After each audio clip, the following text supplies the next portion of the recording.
Trường in nhìn giàu, mà canh giàu, có bư, có chỉ sợ. Giờ hai tia, có nè nơi tao lần thê lo lù, chỉ rong. Tao lo chè co. Tao lo hay cho có hai tia, sợ lo mà, ô chà, tất cả từ ta no chỉ sợ. Đúng gần đi co, lên từ thiểu, ô dù co. Mất canh giàu, có xa hai tia.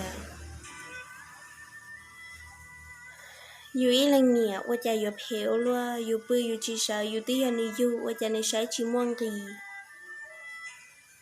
Ê dù chế tê lù phê li nó rơ dù.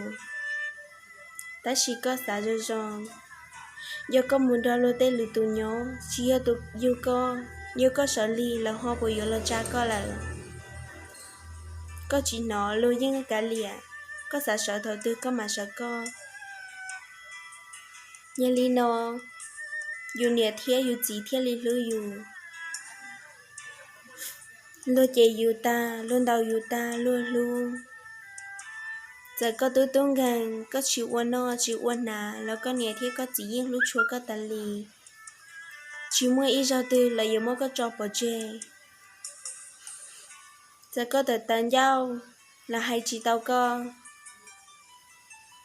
Là nụ tư có giờ nhẹ, là riêng cho các chú có tiền. Là riêng chỉ cho có bỏ chê ý giao.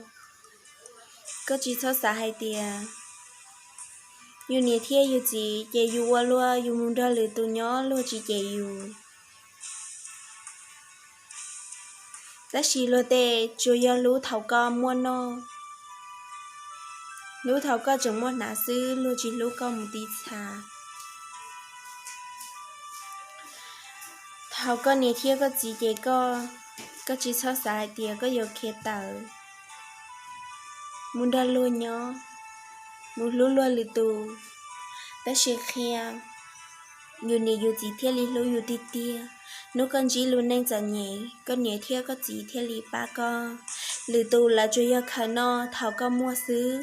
Thảo con chỉ mua luôn chỉ báo con lời. Do căn trọng hay tìa dù nè dù chỉ theo dù cho xìa. Lưu theo lý lũ dù tí tia.